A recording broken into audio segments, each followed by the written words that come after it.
Hello guys, class 11th physics. देखिए, हम ए part को कंप्लीट कर चुके हैं। हमारी यूनिट का क्या था, फिजिकल वर्ल्ड। उसमें हमने फंडामेंटल फोर्सेस और लॉ ऑफ जितने भी नेचर के लॉ थे, conservation of energy, momentum, linear momentum, angular momentum, charges का, उनमें हम कर चुके हैं। ठीक है, अब हमारे पास यहाँ पे यूनिट फर्स्ट का बी पार्ट स्टार्ट करने जा रहे हैं, जिसका नाम है यूनिट एंड मेजरमेंट। तो सबसे पहले डेफिनेशन आती है फिजिकल क्वांटिटीज़ की, यानी कि फिजिकल क्वांटिटीज़ क्या होती है। ये ऐसी क्वांटिटी होती हैं जिनको हम मेज़र कर सकते हैं। फिजिकल क्वांटिटी उसी को बोला जाता है जिनको हम क्या कर सकते हैं, मेज़र कर सकते हैं, चाहे वो डायरेक्ट वे से करें चाहे वो इनडायरेक्ट वे से करें। लेकिन हम फिजिकल क्वांटिटी उसी को बोलेंगे जिसको हम क्या कर सकते हैं, मेज़र कर सकते हैं। यानी कि फिजिकल क्वांटिटी वही होती हैं जो मेजरेबल हो। ठीक है, all those quantities which can be measured directly और इनडायरेक्टली, यानी कि वो सारी क्वांटिटी जिनको हम मेज़र कर सकते हैं या तो डायरेक्ट या फिर इनडायरेक्ट वे से। एंड इन टर्म्स ऑफ, देखिए समझिए, अब हम यहाँ देखते हैं कि डायरेक्ट वे और इनडायरेक्टली कैसे हम उसको मेज़र करते हैं। डायरेक्ट तो हम मान लो क्या हुआ, शॉप पे गए तो हमने क्या लिया, बोल देते हैं कि भाई 2 किलो चीनी देना, यानी कि 2 kg शुगर देना। ठीक है, तो वो क्या है, हमारे पास डायरेक्ट मेथड है। ठीक है, और इनडायरेक्ट वे से क्या है हमारे पास, जैसे कहाँ से, अर्थ से सन की डिस्टेंस मेज़र करनी है या फिर अर्थ से मून की डिस्टेंस मेज़र करनी है। तो ये तो है नहीं कि हमने इंची टेप लिया, अर्थ पे खड़ा हो गया बंदा कोई भी और एक चला गया कहाँ पे, मून पे, और हमने ऐसे डिस्टेंस को मेज़र कर लिया। वो पॉसिबल नहीं होता। अगर ऐसा कुछ पॉसिबल होता तो उसको हम डायरेक्ट मेज़र बोलते।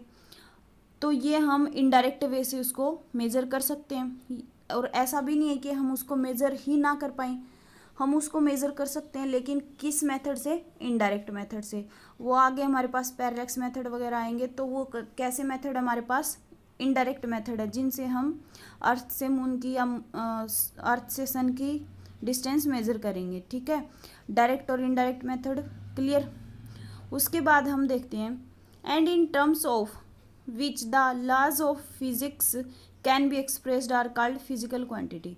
और जो हमारे फिजिक्स के जितने भी लॉ हैं उनको हम एक्सप्रेस कर सकते हैं किसमें, फिजिकल क्वांटिटी के अंदर। ठीक है, जैसे हमारे पास ग्रेविटेशनल फोर्स वाला जो टॉपिक क्या था वही देख लेते हैं। क्या था हमारे पास, F=G m1m2/r², ये था। तो फोर्स भी क्या हमारे पास, फिजिकल क्वांटिटी है। जी ग्रेविटेशनल कांस्टेंट है ही, मास भी क्या है, फिजिकल क्वांटिटी है। और जो डिस्टेंस थी मासेस के बीच में वो भी क्या थी हमारे पास, फिजिकल क्वांटिटी। इसलिए जो भी जितने भी क्या हैं हमारे पास फिजिक्स के लॉ हैं वो भी हम मेज़र कर सकते हैं, तो उसको हम बोलते हैं फिजिकल क्वांटिटी। और एग्जांपल लेते हैं हम, डायरेक्ट मेथड या इनडायरेक्ट मेथड को कैसे मेज़र किया जाता है। तो जैसे हमने मास लिया, 2 kg शुगर की बात थी, तो उसमें हम क्या देखते हैं, मास को देखते हैं। जैसे हम कोई शॉप पे गए तो हमने क्या लिया, 2 मीटर कपड़ा लिया या 3 मीटर, जितना भी, तो वो किससे मापता है, उसके पास एक मीटर स्केल होता है। ठीक है, उससे मेज़र करता है लेंथ को, तो वहाँ से हम लेंथ मेज़र कर सकते हैं। ऐसे ही टेम्परेचर देख सकते हैं बॉडी का, या लेबोरेटरी में जाके किसी भी चीज़ का हम टेम्परेचर देख सकते हैं। फिर आता है स्पीड, फोर्स। ऐसे ही सारी की सारी क्वांटिटी क्या है हमारी, फिजिकल क्वांटिटी है, इनको हम मेज़र कर सकते हैं। हो गया, क्लियर है फिजिकल क्वांटिटी की डेफिनेशन। नेक्स्ट देखते हैं टाइप ऑफ फिजिकल क्वांटिटी। हमने देखा फिजिकल क्वांटिटी होती क्या है, अब इसके देखेंगे टाइप, कितने टाइप की फिजिकल क्वांटिटी है हमारे पास। तो सबसे पहले बात करते हैं फंडामेंटल क्वांटिटी की।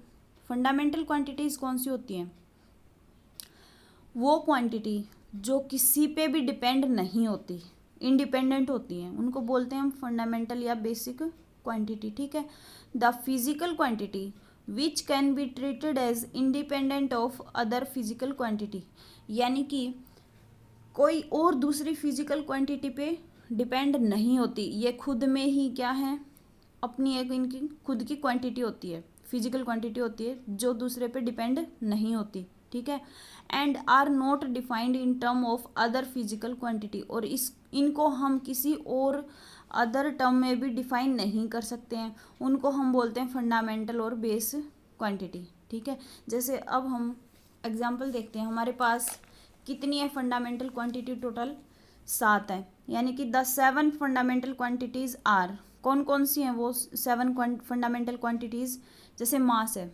ठीक है, हम मास को मास में ही मेज़र करते हैं, लेंथ को लेंथ के अकॉर्डिंग ही लेते हैं, यानी कि इसको हम ड्राइव नहीं कर सकते, ये हमारे पास फिक्स है लेंथ। थर्ड है time, electric current, temperature, luminous intensity and amount of substance.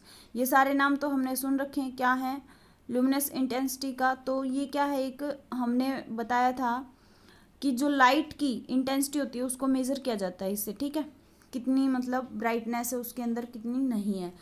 तो ये सारी की सारी हमारी क्वांटिटी 7 क्वांटिटी क्या है, फंडामेंटल क्वांटिटी है। इनको हम कहीं और दूसरी क्वांटिटी से, किसी और दूसरी क्वांटिटी से कंपेयर नहीं करवा सकते, ना ही उनसे हम डिराइव कर सकते हैं। ये खुद में ही क्या है, अपने आप में कंप्लीट मान के चलो इनको कि कंप्लीट है, इनको किसी और दूसरे की जरूरत नहीं है, ये इंडिपेंडेंट है खुद में, ठीक है।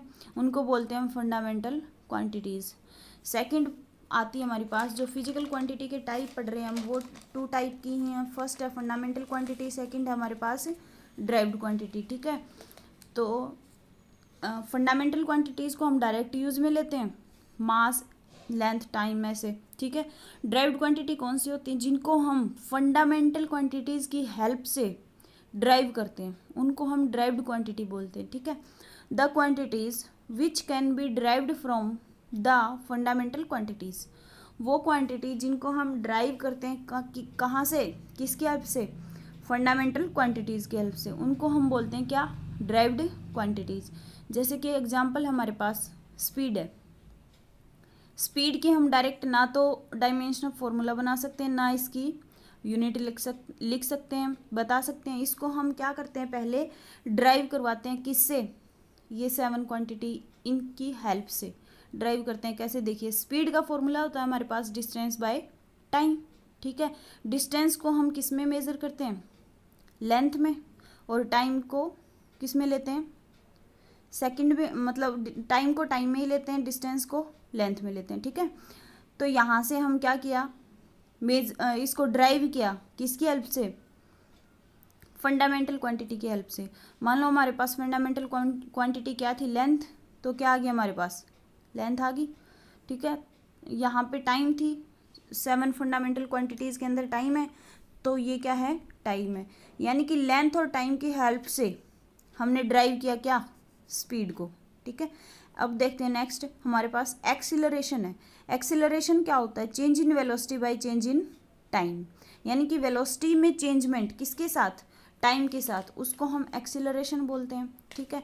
चेंज इन वेलोसिटी क्या होगी, वेलोसिटी या स्पीड सेम ही होता है, लेंथ बाय टाइम अभी निकाला हमने, यानी कि लेंथ बाय टाइम, और चेंज इन टाइम हमारे पास एक और पहले से है, तो ये किस में आ गई हमारे पास, फंडामेंटल क्वांटिटी में आ गई, लेंथ और टाइम में, ठीक है। लेंथ, टाइम, टाइम, तो हमने इसको किसको, लेंथ और टाइम की हेल्प से ड्राइव किया है, किसको, एक्सीलरेशन को। ऐसे ही सेम हमारे पास मान लो फोर्स की निकाल के देखते हैं हम। फोर्स क्या होता है, मास इनटू एक्सीलरेशन, ये होता है, ठीक है। मास तो हमारे पास क्या आ गई यहाँ पे, फंडामेंटल आ गई, फंडामेंटल क्वांटिटी, लेकिन एक्सीलरेशन अभी भी क्या है हमारे पास, ड्राइव्ड क्वांटिटी है। एक्सीलरेशन को हमने अभी ड्राइव किया, क्या था, length by time into time, ठीक है।